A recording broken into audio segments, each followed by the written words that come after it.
Well, good morning. Happy Thankful Thursday. Welcome to the show. Hope you're ready for an action-packed Thursday, which is really Friday Eve, and I'm very excited about it.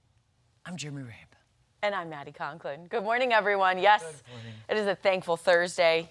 You are thankful, and I'm thankful. Just quickly, Terry McIdy. I didn't see this yesterday. Okay. Do you remember how we said we couldn't think of a song with the word veil in it? Oh, yeah.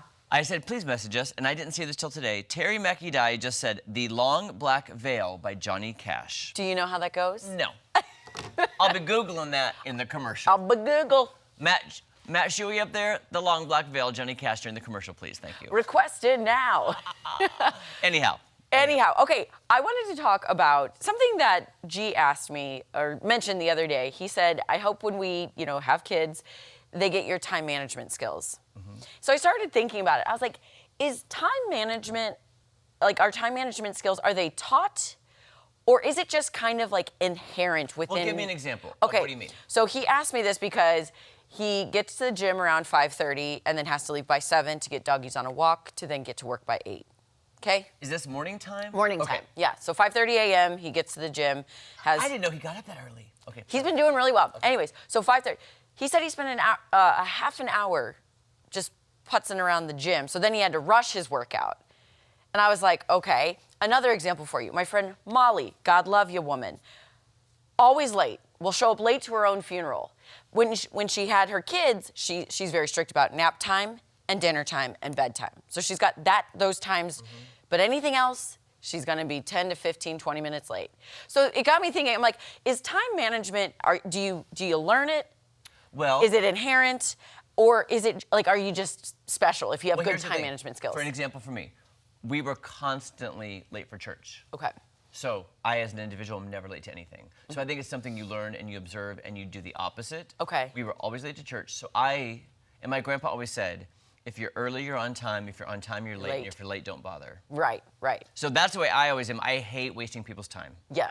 And I don't want my time wasted. But if you're doing something individual, like I can't imagine what are you doing in the gym for 30 What are you doing in the minutes? gym for 30, literally? I'd be like, I want to get out of here. Well, I've seen him before in the gym, and he kind of just like walks around and looks at machines. I'm like, get on it and do something. Like, I want to get in and out. The funniest thing Maddie ever said in the office, Jake and I can attest to this, the funniest thing she ever said, we're sitting at the desk, she was like, we're talking about different type A personalities. Oh, my And God. Maddie was like, I'm not a type A personality.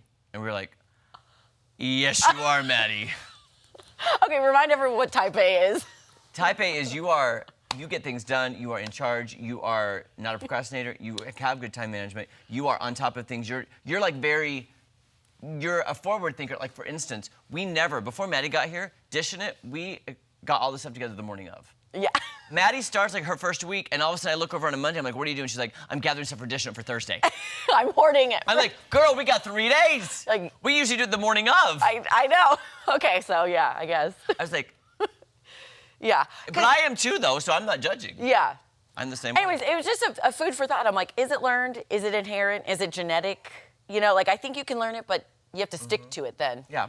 I've always ruled my life by, I don't follow, you know how they say, who's your role model?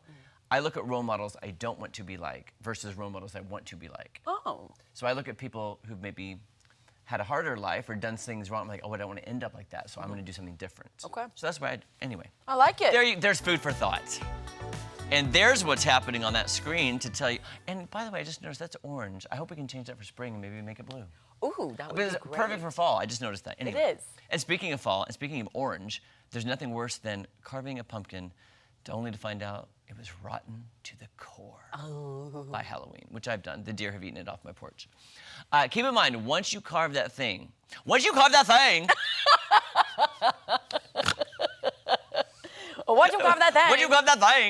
you've got 2 or 3 days max before it starts to break down.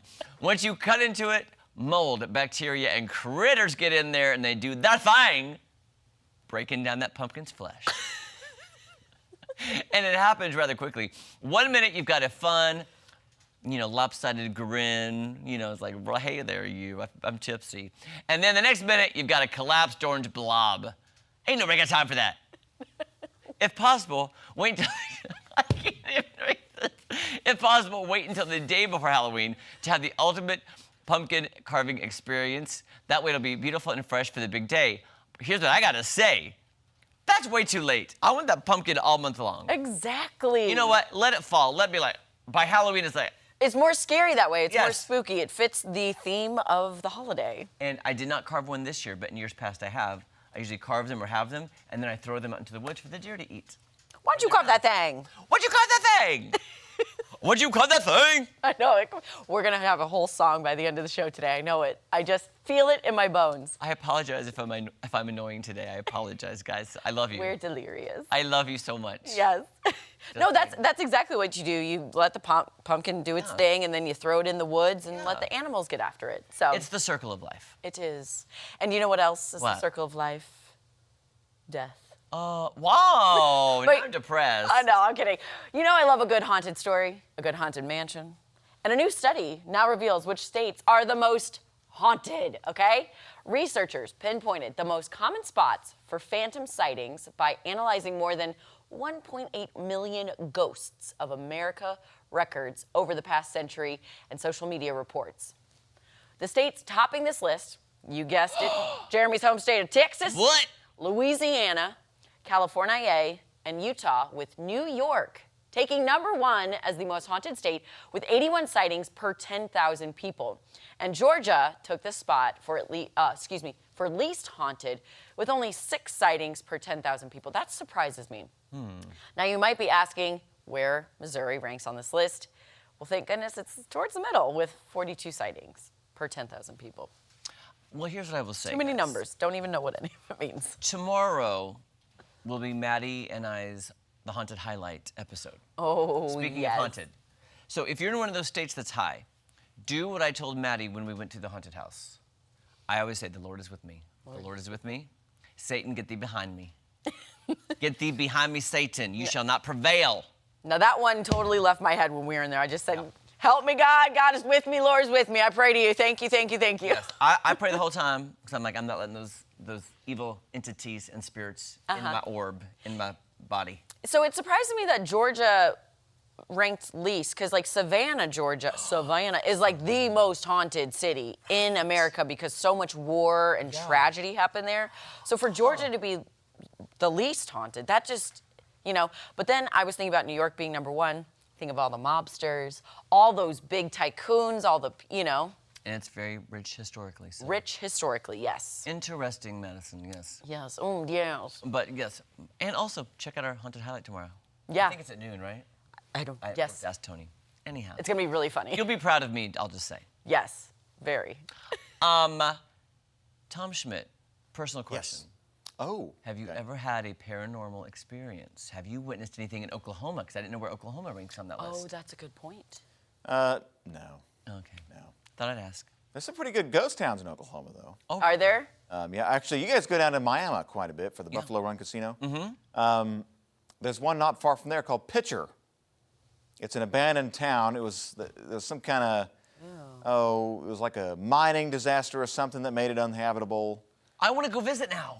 And it's, I it's always not wanna go far. to Like ghost town. Chernobyl? Not far from Miami. So Okay. what is that, 2 hours from here? Hour and a half, technically. Hour and a half, yeah. If you're looking for ghost towns, though, there's some right here in Missouri. I think, Avila, just down Highway, what is that? It's at 96, I think, Highway 96. To the west, that's a ghost town, technically.